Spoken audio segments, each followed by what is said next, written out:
Let's make predictions.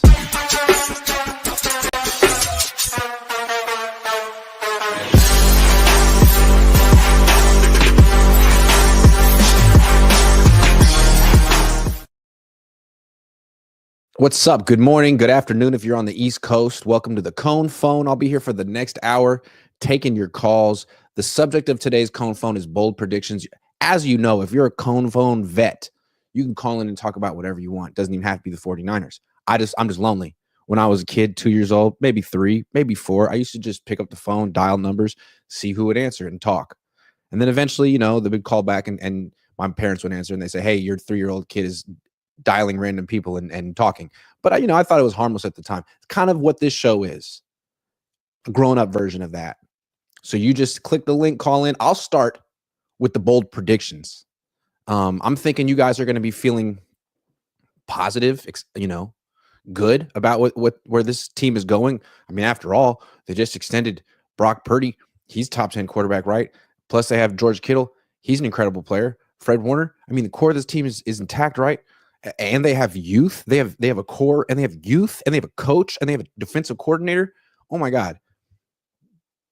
But my bold prediction is that the 49ers are going to miss the playoffs this year. Even though they've had just an incredible offseason. Everyone's so happy with everything they've done. And a lot of their moves look smart. But the one move I don't understand is why the Niners didn't bring in any outside free agents. Actually, I do understand why the Niners didn't do it. They want their young players to be as advanced and as developed as possible for 2026. And I understand that. If you're going to go with the youth movement, what's the point of bringing in guys like Jadeveon Clowney to take away snaps from said youth? Because then those players can't develop, and you won't be in as good of a position for 2026. I think the moves the Niners made this year were the best moves possible to set themselves up for 2026. But that means that they're probably not putting their best foot forward for 2025. They actually have the third most cap space in the league right now, despite leading the league in dead cap. So why not go sign an offensive lineman? They could have done that. Why not go sign a linebacker right now instead of hoping that D. Winters or Nick Martin, the rookie, will be the next Dre Greenlaw? Because this year isn't as important to them, which is strange because it's on paper the year with the easiest schedule. They get to face the AFC South and the NFC South. I mean, the AFC South in particular is just freaking awful. Both divisions are. And then the Super Bowl this year is at Levi's. So this would have been a good year to actually make a push. But it seems like they're not doing that. Instead, it's like, well, if Christian McCaffrey stays healthy and Trent Williams stays healthy, then anything's possible. That's sort of the motto for this season. In the past, it was like Revenge Tour Volume 7. Now it's if Christian and Trent stay healthy, anything's possible. I love that because they could stay healthy. But yeah, I mean, just look at other teams in the division. The Cardinals won 8 games last year, and they made more aggressive moves this offseason than the 49ers. They signed a bunch of players on defense. Josh Sweat, Calais Campbell, Dalvin Tomlinson. They're looking like a team that expects to win 10 games. The Niners, I can't say they expect to win 10 games. They'd like to win 10 games. It'd be nice. And if a bunch of players stay healthy, they will. But they're not going to win 10 games because of their rookies. It has to be because of these older players who are hanging on and might not be on this team next year. So easy schedule, sure. Really tough division. How many divisions are tougher than the NFC West? NFC North, I suppose, is a tougher division than the NFC West. AFC West might be better than the NFC West, but right, I think you could argue the NFC West is the third toughest division after those ones. I mean, I think it's better than the AFC North. Steelers aren't that good. They don't have a quarterback. Browns are kind of a joke. Well, they're not that great. I think the NFC West is the third best division. And the Niners just finished last in it. Like every team in the NFC West has a good defense. Every single one. The Niners might have the worst defense in the NFC West right now. They might have the worst offensive line in the NFC West right now. So they were 1-5 in the division last year. They didn't try to get better on paper for the short term. And then like every team in the NFC West gets to face the AFC South and the NFC South. The only 3 games that are unique to the Niners are Giants, Browns, and Bears. And the Giants, hold on, let me just check real quick. The Giants and Browns games, I believe, are 10 a.m. starts. Yep. Giants and Browns. Both 10 a.m. starts on the East Coast. Those could be, rain, snow games as well. So those games aren't necessarily like gimme wins. Also, Russell Wilson is underrated. He's one of the more underrated quarterbacks in the league. He's not as mobile as he used to be, but he still makes big time throws and he doesn't turn the ball over very much. Which, I mean, can't necessarily say that about Brock. He didn't make that many big time throws last year, and he turned the ball over too much. He was kind of 1-to-1 with that ratio. Russell Wilson's like 3-to-1. So that'll be tough. And then the Niners, Kyle Shanahan never beats Jim Schwartz. He's the defensive coordinator for the Browns, and the Niners haven't won in Cleveland since like 1985 or something. And then the Bears, I mean, that's going to be at the end of the season. They have Ben Johnson. They have a lot of talent on offense, not just at the skill positions, but also on the offensive line. It's going to be interesting to see what that is. I mean, I think they're going to miss the playoffs. That's my prediction. But you know what? I'd like to know what your predictions are. We got Allen and Darius here. So I'm going to go with Darius first and then Allen second. What's up, Darius? Again. What's going on, Grant, man? Top of the morning.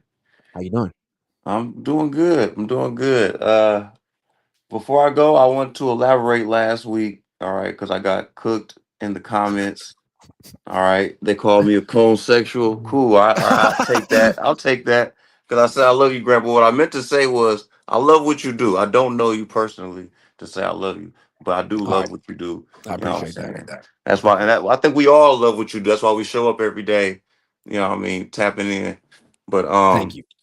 yeah, but back to these good old Niners. I see them going 10-7. I see them going a 10. strong 10-7, respectfully, with the NFC West. Uh, Kyler Murray, he kicks our ass, bro. Like back to like when he was a rookie, man. We struggle with mobile quarterbacks, so I'll give that loss. I feel like they'll probably beat us, and I feel like they'll beat us. The Rams, they kind of got better, man. Devontae put in with Takuba Duo. I can't even say his name right, but you put him with Puka Nakua, I think that's his name. Yeah. Yeah, you put him with him. That's ugly, and they might find a run game. And we've been trying to stop the run game forever, which is why I feel like we probably gonna lose to the Browns. I'm with you on that one. Uh, this first game with Seattle, I'm looking at that like that's a trap game. Our receiving core has gotten younger, and their defense is, they got enough vets to where they may be able to neutralize what our offense is trying to do. Once you take out the CMCs of the world, and Brandon Ayuk's not playing. I like Ricky. I like Cowan, but there's still like a uncertainty going on with who's doing what.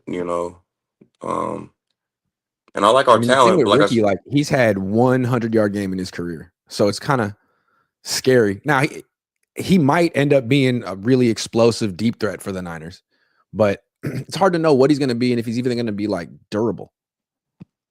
yes, yeah. So it's like Ricky, I don't want to I don't want to overestimate what we can do, especially on the first game on the road in Seattle. It's a tough stadium to play in. I just wouldn't be So surprised if the Niners started off slow this year. I mean, 6 of their first 9 games are on the road, starting 5 or 6 rookies on defense. thank you, man. Thank Ayuk you. probably won't be there right away. I mean, Trent Williams doesn't do training camp. I don't know. I wouldn't be surprised if they started off slow. And then, like you said, to finish 10-7, I mean, they're going to have some easier games down the stretch. They could get hot as their defense gets experience. I mean, we've seen the Rams do that each of the last 2 years. Start slow, finish hot. Yeah. Yeah. Who else did I see? So that's 3 out of the NFC West, and then you didn't say Houston. I was with you. All those teams, Giants, yes, I feel like that's going to be a struggle game. The Browns going to be a struggle game. I feel like Houston's going to cook us if they That's a got good Nico defense and back a good and quarterback. Tank. CJ Stroud's a really good quarterback. What? And then you got the boy over there. He got a point to prove. They coach. Yep, Come it's on, true. man. I feel like CJ's gonna get out there. He's gonna cook something. Like he's better than Brock. I don't give a damn what y'all say. And there's Like, one more. There's one more team that I think Niner fans are just kind of disregarding that maybe they shouldn't. Carolina. I think Bryce Young is good, and he's going to be in his third year, okay, and I'm no one of one's those really paying fans. I'm attention. He one of went those to like the fans. This is where worst we split, organization in Grant. football. He went to the worst organization in football, and I think he's about to have a good year despite that. Okay, he showed promise. I'm gonna give him his credit. Towards like those last after they try to play He him, they makes put in some the big red time rifle. throws, man. He makes some big time throws. Yes, when they put in the red rifle, and then they took him back out and put Bryce back in, and Bryce he showed why. Like he showed why you need to believe in him. He's However, definitely one of their best players. That's the thing with Brock. They can say he's great and he's top 10 and he's worth whatever, but he's not one of the Niners' 3 or 5 best players. damn, He's not. yeah, He's good though. he's He good might be enough. their 6th or 7th best player, but he's not in their top 5. That's how Kyle likes it though. He wants his quarterbacks just good enough. Then why are you paying him? Like, can't we just acknowledge that he's mediocre by starting quarterback standards, which is no knock. I mean, that means he's right. He's average. Maybe he's average plus, but he's on a great offense. He's in a terrific situation. If he'd gone to Carolina or Arizona, we wouldn't know who he is. We would literally not know who he is. Yeah, I'm sorry. yeah. Maybe we would. I don't know. I feel like he's a Mariota in his prime type, or he's a who's the other guy that plays for Miami right now? Tua. He's up there. He could be a Tua He's for right somebody there, else. Tua. I think to me, Tua and Brock have so much in common. They're in the same system. And they're both surrounded by explosive weapons. I think their production is dependent on the weapons all being there in the system. I think we've seen what they look like when weapons go away. Both of them. But that's They're not fair. all That's right. not fair because that's Brock's first time going through adversity like that. I got to give him a little bit because I was upset with him, but in hindsight, it's like it was his first. You got to give him. He came in too good. I feel like he just came in too good in that little slump year. Plus, with everybody out, it's like you got to give him that just a little My bit. thing with Brock is like, let's talk about all of his traits, right? And there's so many Okay, great ones. His leadership, great. His elusiveness. his elusiveness, great. His scrambling ability, great. His field vision. I mean, you can go on and on and on. But when it actually comes to throwing a football, mediocre.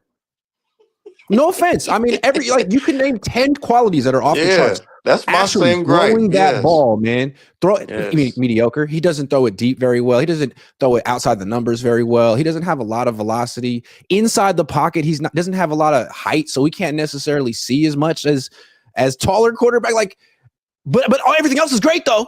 Yeah. He's Brock is got moxie. Brock is one of It's those tough. quarterbacks, man. He'll turn a home run play into just a triple. You know what I mean? Like if you're running butt naked down the field, you're wide open. He's gonna throw you a yeah, oh my. Yeah, yeah, and it'll be low. I'm and then we're sorry. and then we're settling for three.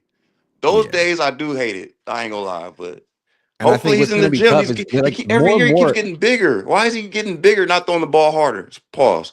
And, and what's rough is I feel like every year there's more and more quarterbacks coming in the league who are like bigger than him, faster than him, just as experienced as him. I mean, pretty soon he's going to be. Is he still going to be looked at as a top 10 quarterback when Caleb Williams is a little bit older, when Bo Nix is a little bit older, when Drake May's a little bit older? I mean, he could all of a sudden you're looking at a guy who's 27, 28 and not quite as quick anymore. And you're like, whew, what do we got here? Because to me, Yes. like his legs are what make him so intriguing. If you start taking away quickness from Brock Purdy, he turns into Jimmy Garoppolo real fast. Real fast. He does. He Damn, does. Grant. Yeah, he He's does, got to man. be this quick. And he is super quick for like 4 steps. I got to give him that, man. But I wouldn't pay him, man. I feel like you had him, like he's the last pick. You already got so much for him. Why don't you let someone else pay him? This was And then the when he one fails on time. that team, trade him to Tennessee. They'll cut him in 2 years. It won't work. You can Man, sign him in 2 years. this was the one time the Niners, as far as the quarterback room, they had all the advantage on their side. In my opinion, you got because you have Mac. That's the guy you kind of already wanted from way back when. You still got this guy under contract. He's going to play his ass off to get paid for somebody. If it ain't going to be us, he's not going to not you know Mhm. he's not going to he's not going to step to the plate. That's what I'm trying to say. So it's like you guys had it, and if it didn't work out, we could still next year. There's a draft going on where there's some good quarterbacks. Oh my gosh, 'cause I really want to. What's that boy? Was the Manning?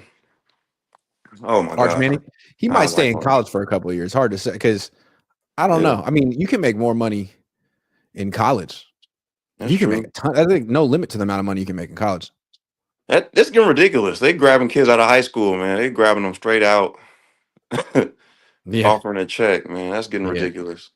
But yeah, I mean, that I was looking at. I was hoping maybe Shador because he was dropping so far. I'm like, man, why not? But All right, Darius, I gotta take yeah, the next call, man. Thanks for leading yes, us off sir. today, though. All Appreciate right, you, have a man. good day. Good stuff. Swaggle House, you are up. What's Yep. going on, Swaggle House? What's going on, Grant? It's good to meet How you. you doing? Good to meet you. Yeah. Happy to be on the show. Appreciate you taking the time to do this. Of course. Big fan. Let's see here. Bold prediction. I got a bold Sure. prediction here. Bold prediction is the Niners are going to have the best special teams in the league. I like That's that. my bold prediction. I don't know if that's going to translate to wins, but I think we're finally going to see a kickoff return for a touchdown. Ooh, that's bold. That's something that hasn't happened since my first season covering the team.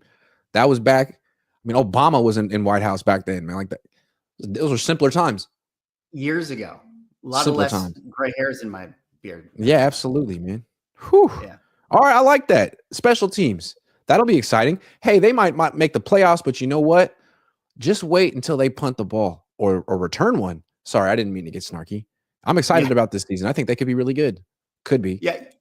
I don't know if is there any stats on like if you have a good special teams, does that actually lead to wins? Like, is there like some money ball aspect of like, oh, when you got the best special teams, this is like.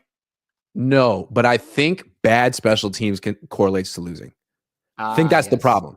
So like the Niners say like, hey, we just don't want to have bad special teams. Like, well, you're going to have bad special teams if that's your mentality. So if you try to strive to have good special teams, maybe you'll just be good enough to not lose freaking games. Because I think they've been losing games on special teams.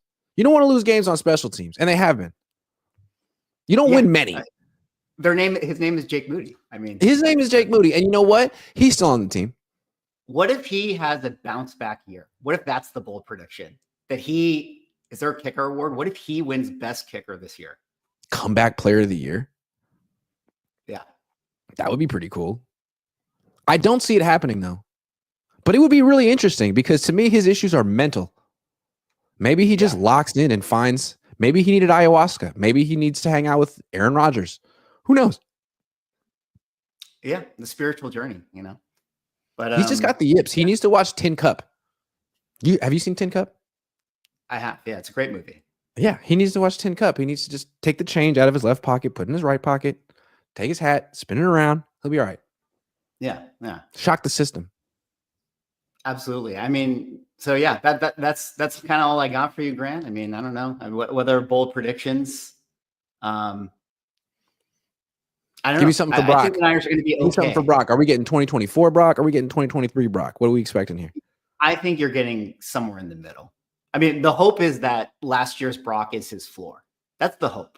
I don't know if that's the case or whatever, but if you look at like the season they had, and it's like, yeah, they got rid of a lot of players, and they're not really, going to have, even if they don't have Christian McCaffrey, it's like, well, we saw that last year, and I guess it was pretty bad, but hopefully that's as bad as it gets. I mean, how much worse can it get?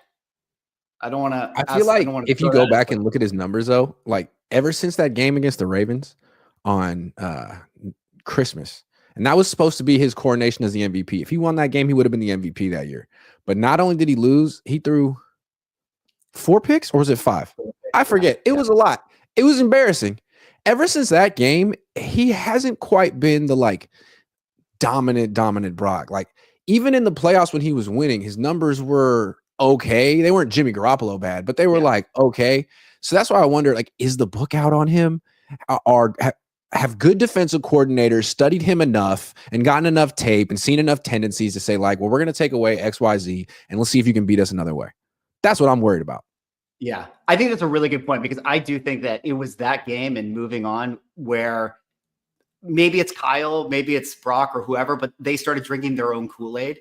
Yeah. And it seemed like for sure prior to that, Brock was like, oh, he is a great quarterback if he's not the one that's responsible for winning the game. Like if he's a little bit above game manager, but like, you know, somewhere in this, like, hey, he's just good, you know, he's distributing. And for what we're paying him, great. Yeah. But since that game, and you're right, because it was like MVP Lamar versus MVP Brock. And like ever since then, it was like, and now we're going to have Brock throw 40 times. And it's like, why are we having him throw 40 times from here on out? You know, so I don't know what happened there. Let me go back and look at Christian McCaffrey's line from that game. 14 carries for 103 yards. Like, he was great.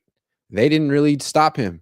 And of all the times to only give him 14 carries, that's a strange one, considering they've given him more than 20 plenty of times. Anyway, the same. You're right. That was supposed to be the coronation for Brock on national television against the Ravens for the MVP. It wasn't enough to win the game. They had to win the game on Brock's shoulders because of Brock's arm. And not only did they not win, man, that crashed and burned big time. So I don't know if he's ever really fully recovered from that, because before then, I mean, he was routinely putting up games where he had like a quarterback rating of 145. It was just stupid. Yeah.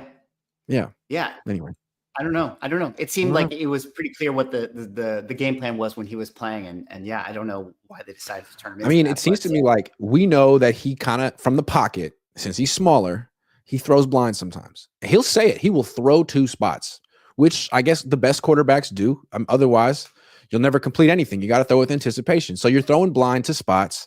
You play enough, people see the spots you like to throw to, they'll anticipate them and pick them off. And I think good defenses that really prepare for him have been able to do that at times. And I think part of the reason he throws so many picks in training camp is because his defense knows him and they know exactly where he's going to be throwing on those play action passes, generally over the middle, about 10 to 15 yards down the field.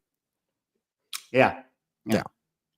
Hopefully, anyway, we'll see what happens this year. I'm a little more optimistic, going in. 11-6, 12-5, 13-4, 17-0. No. I think that they're a 10-win team if everything goes well, and I think they're probably like an 8 or 9 win team. I think they're 8 and 10 wins, something like that. Well, on paper they look like 8 to 10, but what's really exciting about the 49ers is they generally are either really freaking good or really bad.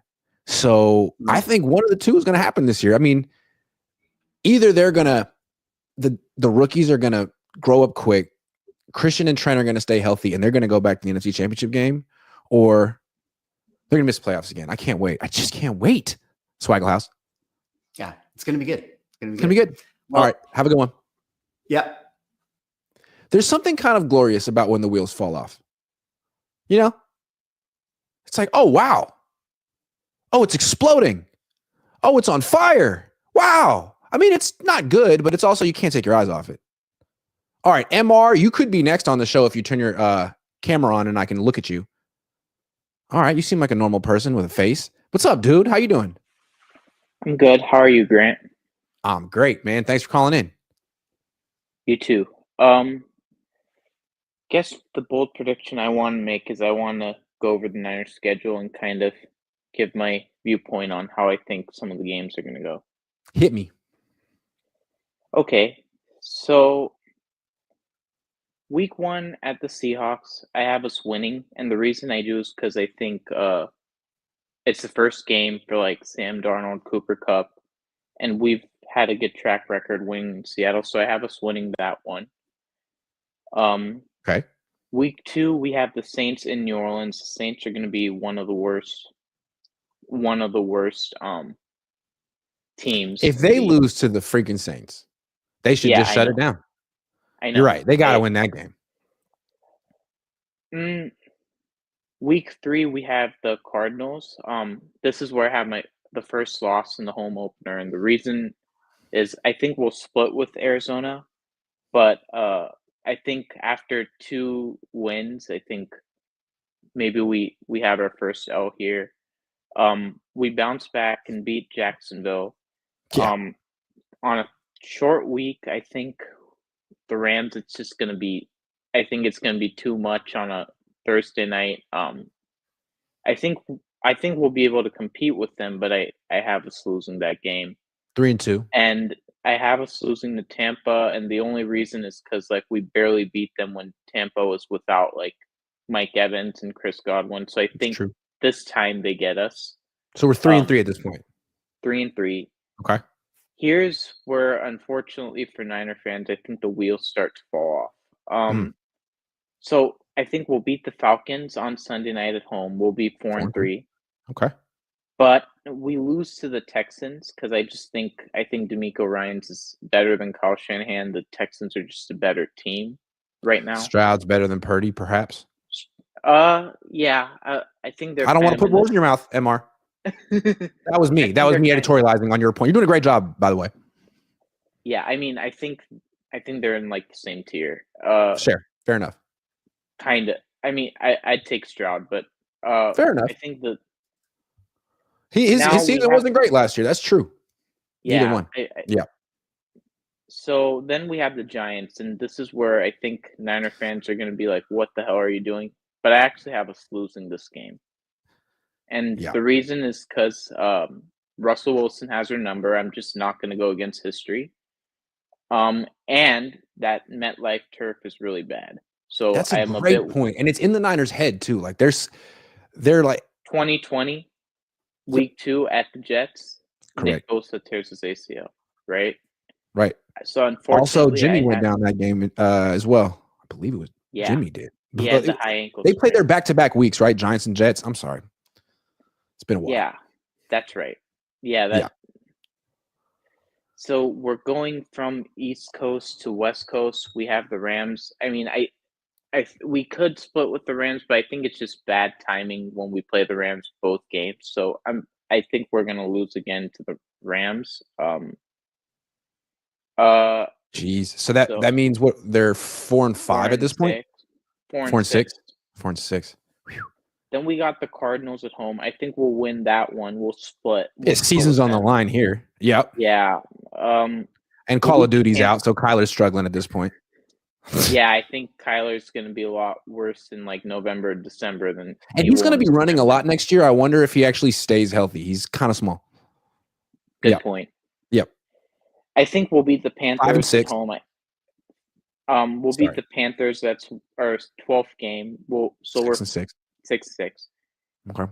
And I have us losing in Cleveland in November. It's probably November 30th at the Browns. It's a bad weather game potentially. 10 a.m. start. We know how bad Brock is in bad weather for the most part. Also, Kyle's 1-9 against Jim Schwartz. I was exactly going to say that. Yeah, sorry. Jim Schwartz, you're killing it. Yep.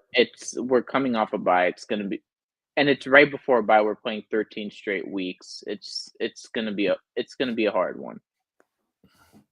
Then we come out the bye. I think we'll beat the Titans. We'll be so we're 7-7. Okay. The Colts. We should win that game. We should. But guess what? I have bad news for you Niner fans.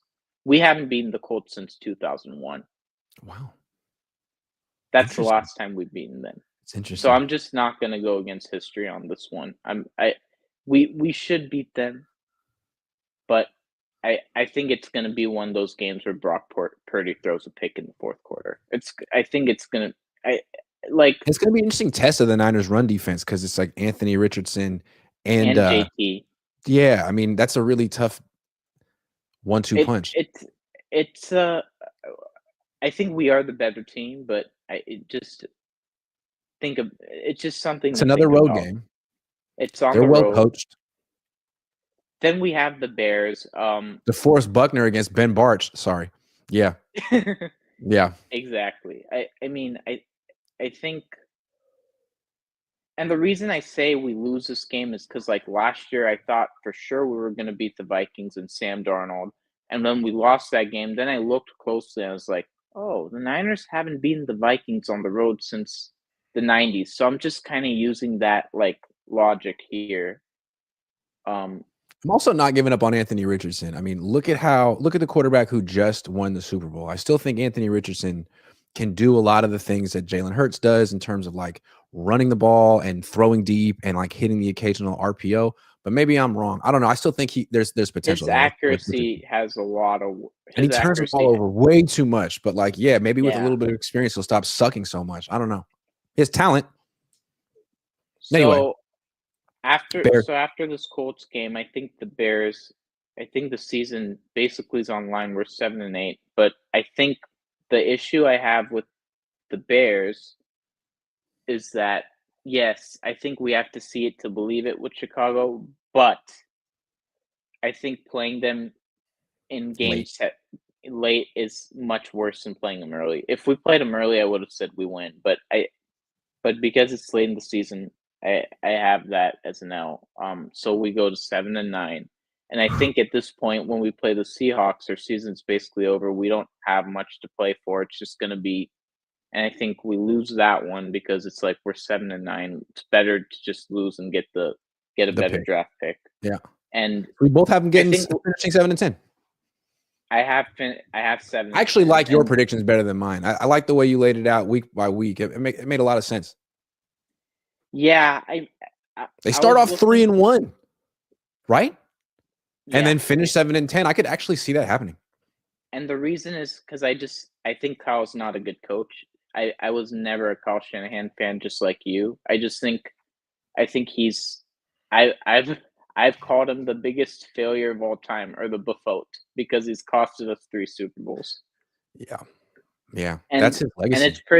And it's heartbreaking because, like, you know, I've been a fan since like right before the Jim Harbaugh era. So 7 NFC Championship games, no rings to show for it, all those playoff wins, and also I think we're going to be 7-10, but I have a feeling that like 6 or 7 of the losses are going to be games that we should have won. Right, really close games, and like it's going to be with this team last year is they really crumpled late in close games. It's the 1-score games. I think we're going to have. I think it's very possible we're like 7-10, but with like a high point differential for a 7 team. I see that too, and then like probably yards per play on offense is high, yards per play on defense is low, just like last year. But what happened? And then they'll have a bunch of excuses and tell themselves that it was injuries or this play or that play, when really it's the same thing. It's 1-score games. They were good when they were blowing teams out. It's going to be like one of those things where it's like, you know, somebody gets hurt and they just miss the rest of the game, but for some reason they can't adjust. Like last year against the Seahawks, Nick Bosa got hurt in the middle of the game. We win the game if he's there, but when he's not there, the wheels fall off. Or like anytime Debo would get hurt mid-game. Exactly. Well, to be fair, I mean, Debo did get hurt mid-game in the divisional against Green Bay, and we found a way to win that in the rain. So that's true. At least you're right. That's a good. You know your stuff, MR. Thank you. Yeah. Thanks for inviting me on. But yeah, I think 7-10. But again, I'm picking more in terms of the floor, in the sense like, you know, it's definitely closer to the floor. If a lot of these, like, you know, historical curses don't mean anything, I think we can easily get to like 10 or 11 wins for sure and get a spot in the playoffs. But I'm just thinking of, like, you know, like, I'm just not going to go against history, like when I saw us lose to Sam Darnold in Minnesota. Well, Kyle and Brock both will have a lot to prove in 1-score games this season. Thanks for bringing that up. Great call. Please call back in anytime. Yeah, thank you, man. If we are better in the 1-score games, that's really the one thing I want to see this year. I don't care. I know it's a transition year. I don't care if we make the Super Bowl, or of course I want to, but I want us to be better in those close games. Right. Yeah, because this team isn't built to blow teams out anymore. Not with Brock Purdy making $8 billion a year, give or take. MR, great stuff. Thanks for calling in. Thanks, buddy. All right. We got Korean Niner, Deuce on Duluth, and TN 49er. But before we get to any of them, it's PrizePicks time. Dun, dun, dun, dun, dun, dun, dun, dun, dun. Show is sponsored by PrizePicks. We got NBA basketball tonight. I'm all of a sudden a huge Oklahoma City Thunder fan because I like that people don't think that Shai Gilgeous-Alexander is that good because he gets fouled. So now he's my favorite player. Just happened yesterday. 32 points from Shai Gilgeous. It's a lot.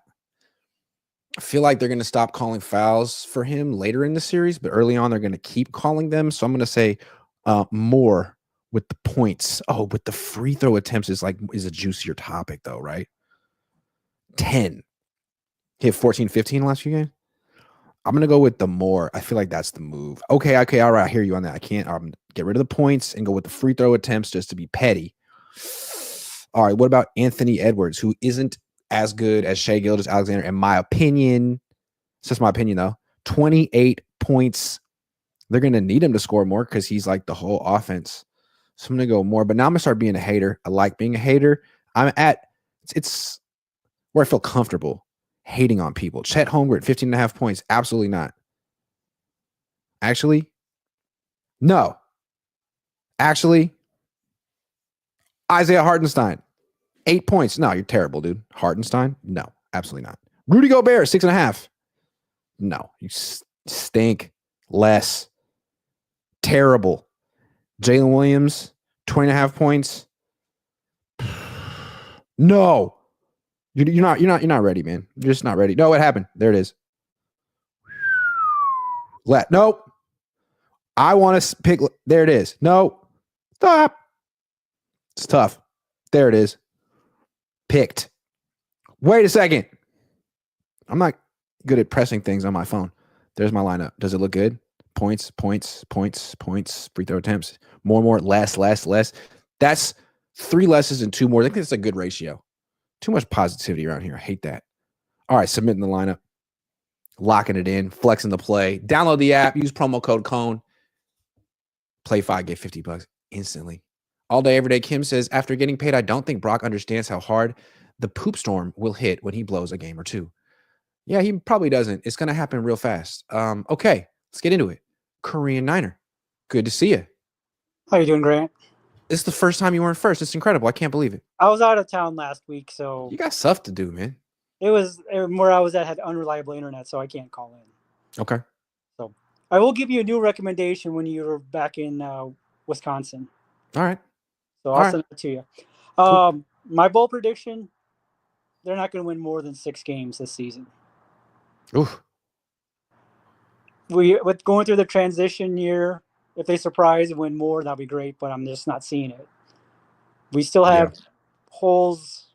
more holes on the offensive line than a block of Swiss cheese. I agree. To me, you might as well, take the Band-Aid off and trade Trent Williams and if he wants to move back closer to Texas, take the assets and move on. I mean, you didn't address the offensive line in the draft outside of the 7th round. Usually Iowa offensive linemen are pretty decent in the NFL. But you haven't improved that side of the trenches. And now you're asking Brock, with getting the bigger contract, he's going to have to assume more responsibility, and we'll see how that goes. I feel it. I agree. So that's where my lack of optimism comes for this season. It's because you don't have a improved offensive line, and with Brock getting the money, you can't improve other areas of the team with him taking up that much of the salary cap. Yeah, the Trent Williams thing is still the biggest question I have. Like Christian McCaffrey's here. We've seen him. He talked to the press. He's healthy now. Doesn't mean he'll be healthy all year, but Trent hasn't even taken a picture with the 49ers. Like they say, he's here. He's just behind the curtain over there. He's standing right there you can't see him. You can't talk to him. It's like, okay. So next week is the first week of OTAs, Thursday. If he's there, then I'll feel a lot more confident about this team. If he's not, I'm still going to think they're going to trade him after June 1st. And if they trade him after June 1st, it probably is the right move, but it doesn't help them in 2025. It helps them in 2026. Yeah, I mean, I believe Trent co-owns a gym in the Houston area. So if you trade him to Houston, it'll benefit him because he wants to be closer to Texas. And we don't have to worry about him getting not playing, getting injured, and not playing in a block of games as his True. usual pattern. And it kind of gets him away from if there are personal issues of living in the Bay Area, then that solves that. Yeah, But, similar to Travarius Ward situation. yes. Possible. Yeah. So, I wouldn't be surprised. I mean, when Houston traded Laramie Tunsil to Washington, that's what I was thinking. I was like, oh, boom, they're going to try to get Trent Williams. Why else would they trade Laramie Tunsil? Why would they do that? That's what I thought too, but that ended up not happening. So, I mean, I still think Houston has a move to try and beef up the offensive line to protect CJ. So, thank you for doing that show with Jesse. That was a great listen to at work while I was zoning out to looking at numbers all day. Well, thanks, Jesse, for hitting me up. Jesse's, super busy these days, and he's working for Bleacher Report, and he just doesn't have time to do these streams with me as much as he used to. But he was motivated. He hit me up first thing in the morning. He was like, "Let's do it." I'm like, "Yes, let's go." So, anyway. Yep. If I find any other hole in the wall place, I'll definitely hit you up and let you know on your trips to outside of the Bay Area. All right, man. Thank you very much. Always a pleasure to see you, man. Have a nice weekend. All right, you too. We got Deuce on the loose next, then TN Niner, then Seth S. Seth S is going to be third in the queue. Deuce on the loose. I'm pretty sure this is Deuce McAllister. What's up, Mr. McAllister? Definitely not Deuce McAllister, but thanks for having me. What's up, man? How you doing? I'm slightly younger than him. Yeah, he's probably like 50 years old now. Well, I'm 40, so there's that. All right, fair enough. Yeah, thanks for having me on, Grant. Here's the thing. For sure. My bold predictions is this. I think the Niners are actually going to go 9-8. Okay. I think Watkins is actually going to have a decent season, about 500 yards receiving, 4 touchdowns. I think Brock Purdy. I think he's going to throw about 27 touchdowns and probably between 10 and 12 interceptions. I think also that we're going to cut Jake Moody by week 8. Like, he's going to miss a game-winning field goal against the Tampa After Bay he Buccaneers. costs them another game? Okay, all right. He's terrible with Tampa. I don't know what it is about Tampa, but he's terrible. He's not making it back from Tampa. He's staying in Tampa. Not at all. No. Not at all. But I'm actually weirdly optimistic because of the schedule. If it wasn't for the schedule, I would probably say less than 9 wins, but I'm right at about 9 to 10 wins. I think that's fair. Panthers, Falcons. I think we're gonna lose to the Texans, lose to the Browns. The Giants game is gonna give us tough, you know what, just because of the field and because of Russell Wilson's and their D line. Yeah, their D line. And Neighbors is good. Yeah. They got Abdul Carter, Thibodeau, and Dexter Lawrence up the middle. Mm-hmm. And Brian Burns. Can't forget about him. But yeah, back to the 49ers. I'm most of the time not a pessimistic, but it's just because we have Kyle Shanahan and he sometimes overcoaches. I think he's going to bring more of I'm going to let Saleh handle it. And I think that's where the groove meets the road pretty much with him. Is Saleh's going to help him gain probably about 2 more wins than he did probably last year, because that's a good call. The defense is actually going to play better than most people anticipate. I don't know about top 10, but I think we're going to be opportunistic, like getting more interceptions than last year. I think Fred Warner will finish in the top 3 of defensive player of the year. It's very hard for a linebacker to win the defensive player of the year. And then what else was my bold prediction? I have a couple. So yeah, that's what I have so far. What are your thoughts on everything? Man. I know you got them like you're making solid points in the chat. I'm gonna put the chat on. Hold on, so people can see. But people saying I can see the chat actually. Oh, there you go. There you go. Yeah, I think you have points, man. 7 and 10. Glory. 9-8 sounds pretty reasonable. I mean, really, if they go 7-10 with this schedule, someone's got to get fired, man. I don't want to hear any excuses. Someone's got to go, and you can't just fire the special teams coach and be like, "Okay, we found the culprit." Honestly, after this past year, I wanted Kyle gone, and I wanted us to bring in Ben Johnson because I think he could actually maximize Brock Purdy, because Brock Purdy's very limited. That's not saying like he can't throw the ball. It's just most of his passes are 22 yards and in, and he scrambles out to the left all the time. There's a lot of nuances with him that you have to kind of work around because of his lack of height and lack of arm strength. But I think he's an excellent quarterback. Just he's limited. He's like, okay, there's 3 systems he can work out of, and that's it. Yeah, it takes a clever coach. And I think what we saw with Ben Johnson, the reason he got so much money from Chicago is Goff is limited in different ways, but he made Goff look like a freaking MVP candidate perennially. So, and part of the way he did that is by investing in and believing in and prioritizing the freaking offensive line, which Kyle hasn't done, won't do ever. I gave up on that when we re-signed Colton McKivitz, and we could have just used Jalen Moore or someone, or re-sign or signed someone else as a free agent as a right tackle that could have made what he made or less and got the exact same production. But I actually have positive news on him. I feel like it's his third year playing right tackle. I think he's actually going to finish in the top 20 as a right tackle. I know that's like, well, who cares about the top 20? Well, for him, that's like an all-pro. That'd be huge. Especially for what he's getting paid, that'd be huge. Yeah, and he's still better than McGlinchey, who was awful. I thought McGlinchey, like, he could only run block and nothing else. He was the stiffest. And by the end, right McGlinchey was like 285 pounds, and there'd be 2 or 3 plays a game where he'd be like in the air, perpendicular, like parallel to the ground. It's like, how did you get here? Yeah, how did you get in this position, Mike? Michael Parsons literally threw him to where he was almost horizontal. I remember that like it was yesterday. It's like those needle scratch moments where it's like, you're probably wondering how I ended up here. Well, exactly how the movie starts and everything. Yeah, it's like what? Anyway, no, Deuce, thanks for calling in, man. No, absolutely. Thanks for having me on. I cut you off. Did you have one more point you wanted to make? This is a bunch of people waiting. Oh, no. I respect the crowd and I respect. All right, man. Appreciate you, dude. Sorry for confusing with Deuce McAllister, and you were great. Call in anytime. Thanks, man. Have a good one. I feel like Deuce McAllister was underrated. No one wants to talk about Deuce McAllister anymore. No one talks about Deuce McAllister anymore. Why? That's what I want to say. He was good. All right, but that's neither here nor there. TN Niner. Then we got Seth, and then we got more people too. So stay tuned. What's up, TN? GC, what it be? What it do, TN? Man, all right, look, I know the cool thing is to be negative all the time, and normally I'm with everybody, but looking at this schedule, man, don't throw the tomatoes at me. 12-5.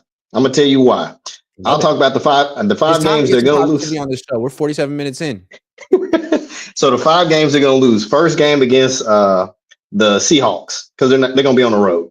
This is going to be the first time you kind of figure out what your team is as far as the new offense without Debo, with whatever wide receivers you put out there. So it's probably going to be a run-heavy game. So, all right, loss there. Second loss. They're going to lose to the Rams just because it's the Rams. They're going to be on. They're coming off probably a big blowout win against Jacksonville. So they're going to be feeling all good about themselves. And then McVay's going to catch them slipping. That'll be an L. Second L is going to be against the Tampa Bay Buccaneers, because Mike Evans, like, what can you do with him? There's no corner on the team that I know of now. I know you're a big Ronaldo Green guy, but I don't know if you're ready for Mike Evans. I don't know if I'm that big of a Ronaldo Green guy. Yeah. So that's an L. Then I've got them losing to the Cardinals at Arizona, just because you gotta split that series. And then the last game I got them losing is the Browns, just because the Browns, for whatever reason, whatever juju they have in Cleveland, they cannot beat the Browns. It just doesn't happen. Now, as far as the whole Texas thing, Kyle, against his former coaches, has a very high winning record. So I'm not as high on D'Amico beating Kyle. Plus, it's a lot of turmoil there. They're coming off a lot of pressure. Everybody expects CJ to be something we're not 100% sure he can be anymore, because Tank Dell injured.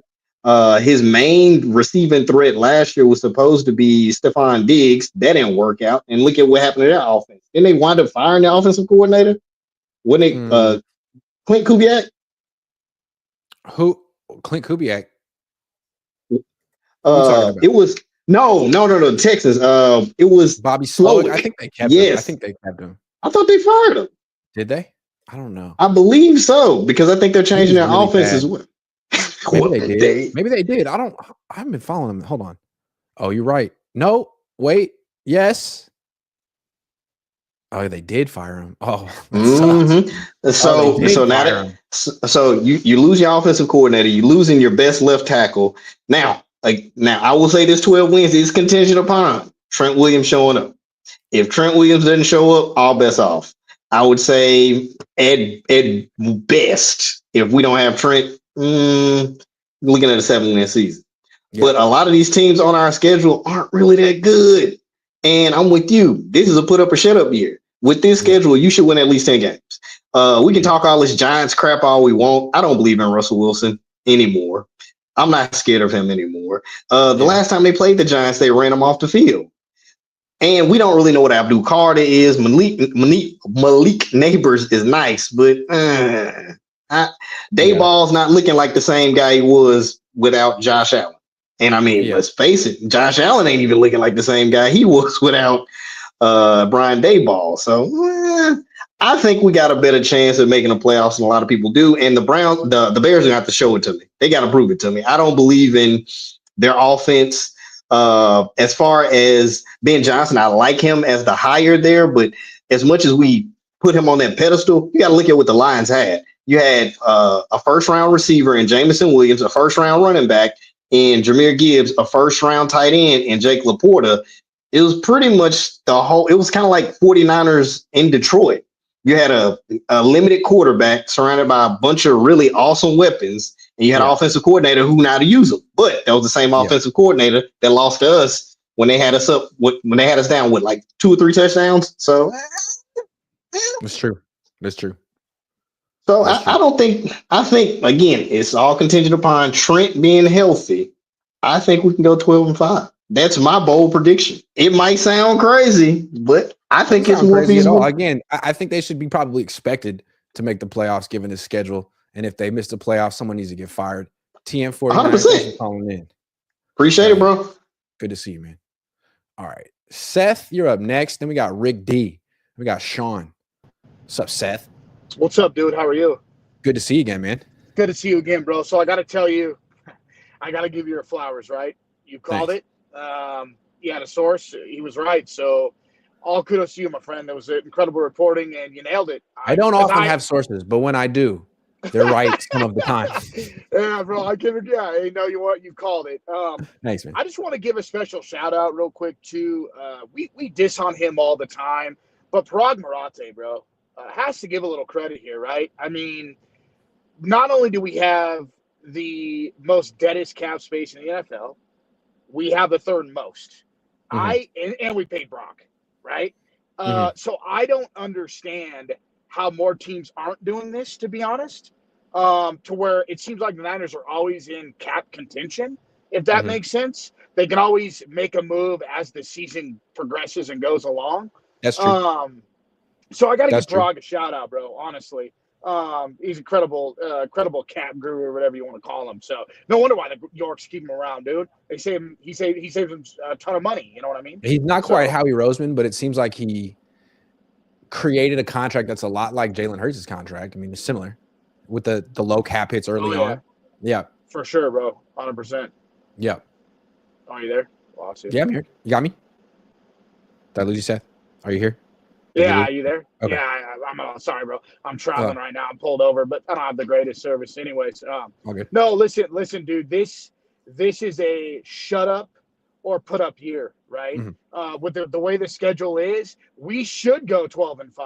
Yeah. Niner fans probably don't want to hear it. I don't want to hear about Trent Williams.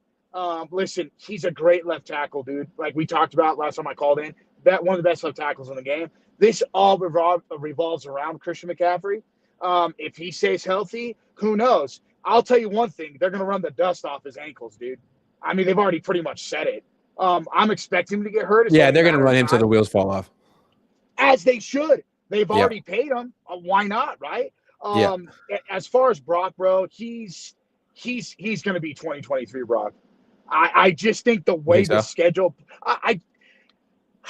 I see that deep sigh. I mean, I hope so. As a arc, you know what I mean? It's just the schedule, bro. And when Kyle, for some odd reason, let's not name Super Bowl losses, is on a run to prove a point, it seems like he's getting dialed in as possible, man. One of the best. He's had some heaters. It's true. He's had some runs where it's like, dude, this guy can do no wrong for months at a time. And I think, bro, the thing I told you, I think it was 3 weeks ago, about the whole Saleh situation, I think that's dead true, bro. I think if he doesn't perform the way we expect him to perform and coach his football team, it's Robert's team, dude. So I think he's got to know something like that, right? And then just having Robert Sala's presence in that locker room, it's huge, dude. The emotional leader, that's what he is, you know? Yeah, because I think Kyle knows that if the Niners were to fire him, most Niner fans wouldn't be happy because they wouldn't think that the replacement would be better. But if it's Saleh, Niner fans love him, especially if his defense does well this year.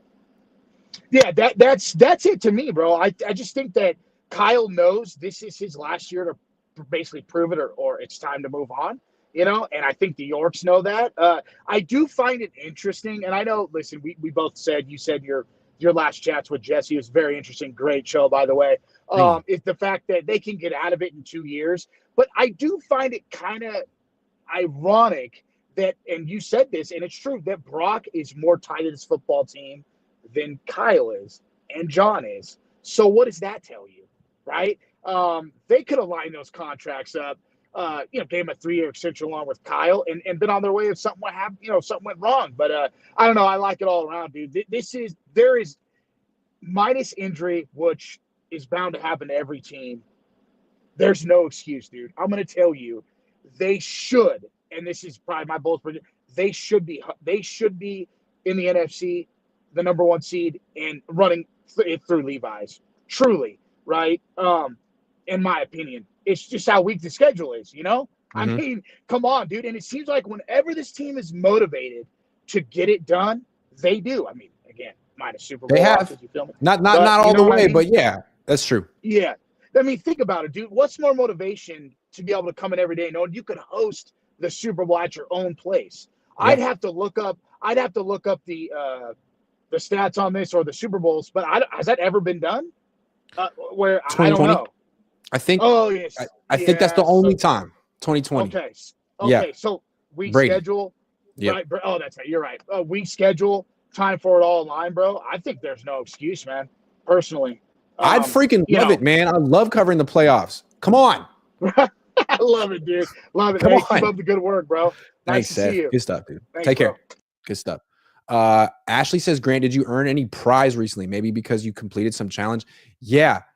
I do Orange Theory now, and I did All Out Mayhem 4 days. In 6 days, I was out there running, and I got a T-shirt. And I wanted to show you, but I didn't. It's in the car. So I'll have to show you another time. But thanks for asking and reminding, because I'm an athlete. Okay. Rick D. What's up, Rick? Hey, this is awesome. I've How always you doing, man? you. This is awesome. This is Thanks for great. calling in. Yeah. Thanks for doing it. Yeah, of course. I like to do what I'm kind of notorious for is I kind of like I tend to mix things up, shake things up a little bit when I'm in a meeting. So Please do. like I'm not going to be inappropriate or anything like that, but Please don't. I got like a little lightning round here for you with a few questions. I made some notes. Okay. You know when you do this I'm ready.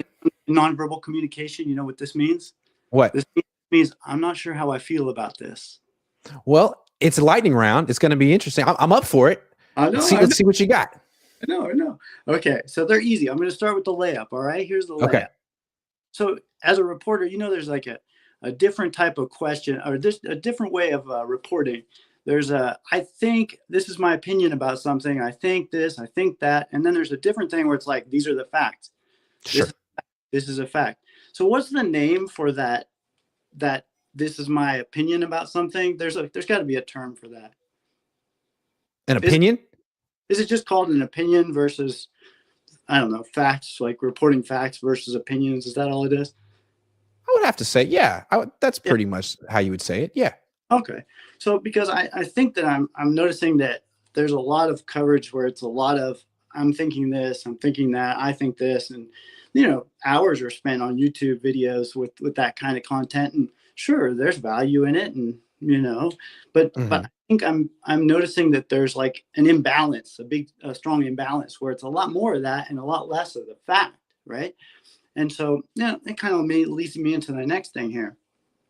So like in the future, can you tell us more about like the rules for reporting? Like when you go to the pressers and you get to ask questions, or how it works when you're in the locker room and you get to talk to players, or at practice, like what are the unwritten rules, or what are the written rules, or like how that technically works? Because, for example, like you and your colleagues, your peers, have had conversations about music just randomly. You've just like started talking about Bay Area hip hop and stuff.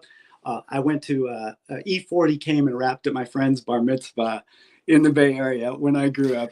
E40 is the hardest working rapper in the world. Okay. Yeah, and he shows up at Niner games. So I grew up in the Bay Area. I'm Italian, like you, Nice.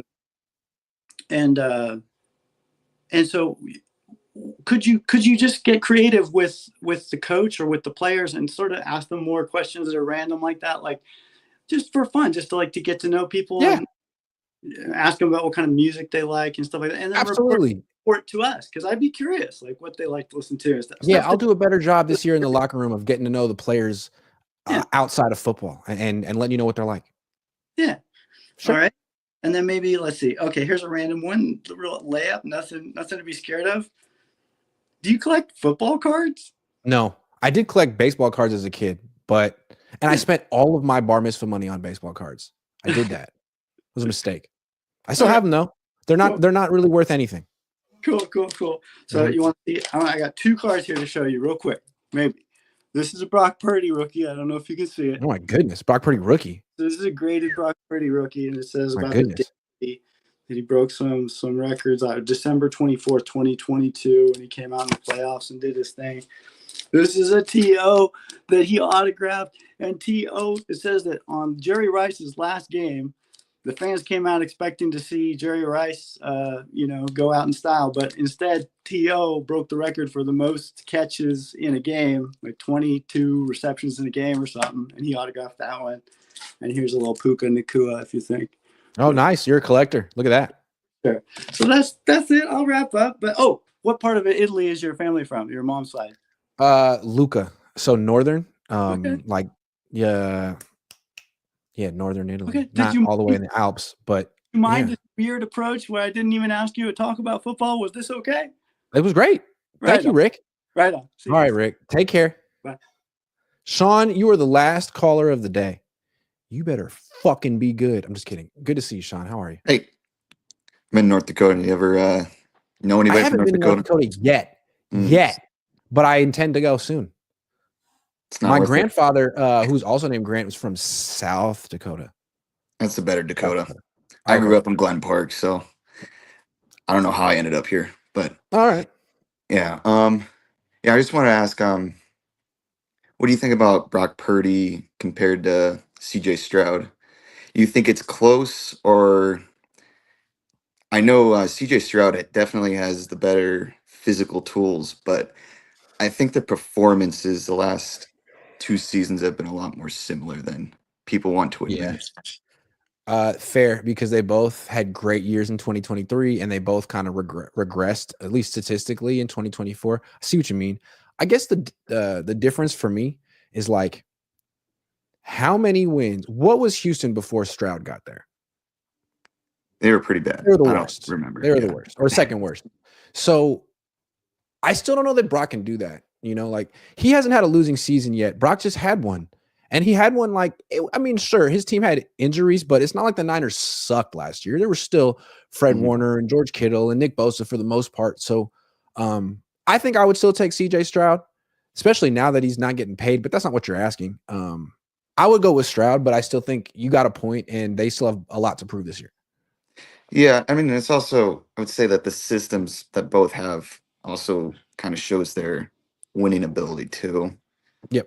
It's kind of hard. I mean, do you think Brock Purdy would be doing well in CJ Stroud's position? I know they have last year they had a horrible line, but they did have better receivers that got way better separation rates. But Stroud just got an offensive coordinator fired too. I mean, figure if he was that good, they wouldn't have had to fire their offensive coordinator. And that's when you do when you're not going to replace your quarterback, fire someone like him. Yeah. He's definitely more physically gifted, but I mean, I think it's just really hard to compare quarterbacks in different systems.